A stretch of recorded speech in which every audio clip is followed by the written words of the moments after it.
Thank you very much. And thanks to all the distinguished guests here. It is indeed a pleasure for Jackie and me to be here in your beautiful country of Israel. It is my second time, Jackie's first. We have dear friends here. So it's always good to get an opportunity to come back. Although they're not here, there are a couple of people or a couple of groups I would like to thank. I really want to thank the band that started the day off. I happen to be a big fan of music, particularly when it is music that is presented by young people. And I think, if I got his name correct, Conductor Greenbaum? Okay. I don't know how many of you watched him and his enthusiasm, and the enthusiasm that was then relayed through the front row of clarinets and flutes and everything else. It took me back to my days at C.A. Johnson High School in Columbia, South Carolina, when my band director, Mr. C. Bruce Bailey, would also get up in front of us and just start moving around, and the audience could not see his face, but we could see the enthusiasm in his face, and it carried over into us. So I really want to thank the band, and then I want to thank the trio for the beautiful music that they offered to us.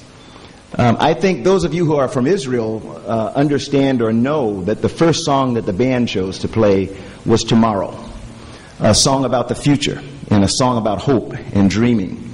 And I thought it was most appropriate on this day when we celebrate and commemorate the memory of Alain Ramon and his crew members on the shuttle Columbia. I've had the honor of meeting your president, President Perez, and Prime Minister Netanyahu earlier this week, and I've seen Israeli capabilities, and I'm very impressed. I will say, although I thought very seriously about trying to take Ava and Anon, the two scholarship award winners, home with me, I remembered what Prime Minister Netanyahu told me, and that was hands off.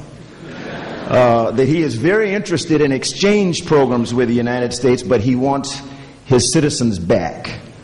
He does not want any of them to stay in the United States. So among the actions that I have from him are to find new ways that we can work together as partners, but not take your engineers and scientists away. I really do want to take one more moment to recognize again why Jackie and I are here. I wanted in my first year as the NASA administrator to take time to commemorate the STS-107 crew, especially Alain Ramon, so that the lessons we learned working together could be remembered. I will return to the United States in the morning so that my wife Jackie and I can be back in the United States on Friday morning for a day of commemoration in which we remember the sacrifices of those in 3 different space crews, Apollo 1, where we lost the Apollo 1 crew in a launch pad fire at Cape Canaveral, STS-51L, Challenger, the crew that we lost in 1986, and of course STS-107, Alain Ramon and his crew aboard the shuttle Columbia. So it is a week of commemoration for us, but it is also a week in which I think we're all asked to dream and to think of things that we can do to make our world a much better place. It's with the spirit of Alain and his crew in mind that I am here to continue the pursuit of peaceful cooperation in space between our countries. And it is with them in mind that we always remember how fragile and how beautiful life can be. If I can get these to work, so great. In honor of the memory of Alain and the rest of the courageous crew of Columbia, I want to share some things with you today about what NASA has done in the past and also about things that we intend to do in the years ahead. Our human spaceflight program has actually, the review of the human spaceflight program for President Obama has been completed, and we'll receive his vision and his charge for the future of NASA in a few days. It is clear from my conversations with him that two things stand out in his vision. One is the necessity for international cooperation, so you will see us vigorously engage with Israel and other nations as we try to pursue and exceed the boundaries of science and space. It is also clear to me his dedication to the necessity of education, and particularly to the necessity of education in the subject areas of science, technology, engineering, and math. So once again, I expect that our two nations will be cooperating in those fields in the days, months, and years ahead. It is interesting that in NASA we have hundreds of international agreements, but in excess of 50% of those are only with about 10 nations.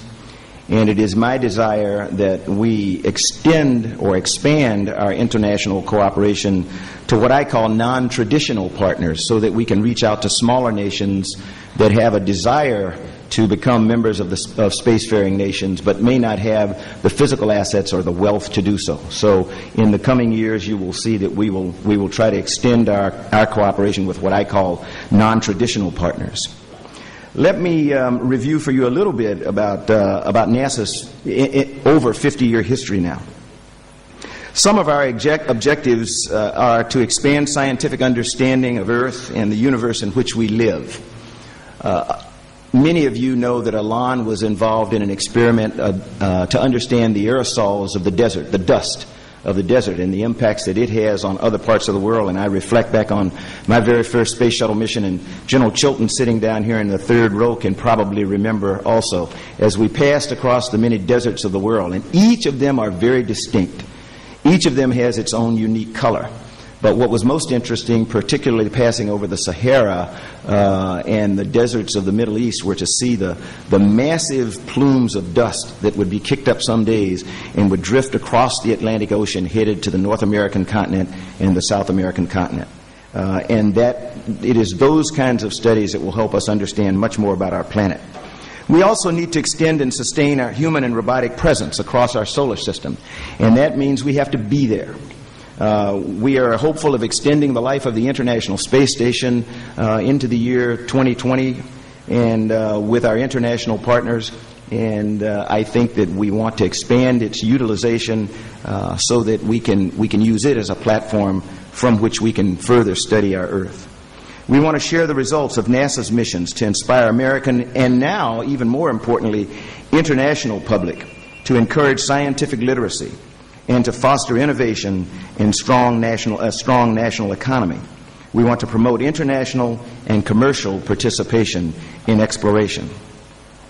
Space operations involves coordinating an integrated system of spacecraft, launch vehicles, communications and navigation networks, crew training and operations, and mission support personnel, and many other aspects.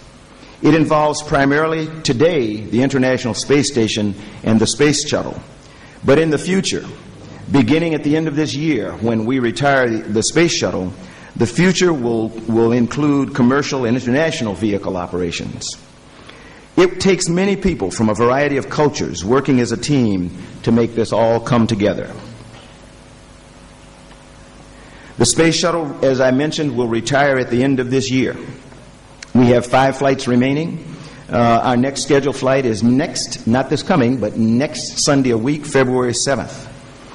And after that, new vehicles will be developed, in partnership with our commercial and international partners for travel to the International Space Station and beyond low Earth orbit. There's 63 international astronauts from 15 countries who have flown on 87 of our 130 shuttle flights to date. Spaceflight is challenging and risky business. NASA works hard to mitigate risk, but spaceflight will never be risk-free. One of my highest priorities at this time is flying the remaining 5 space shuttle missions as safely as possible through the end of the program.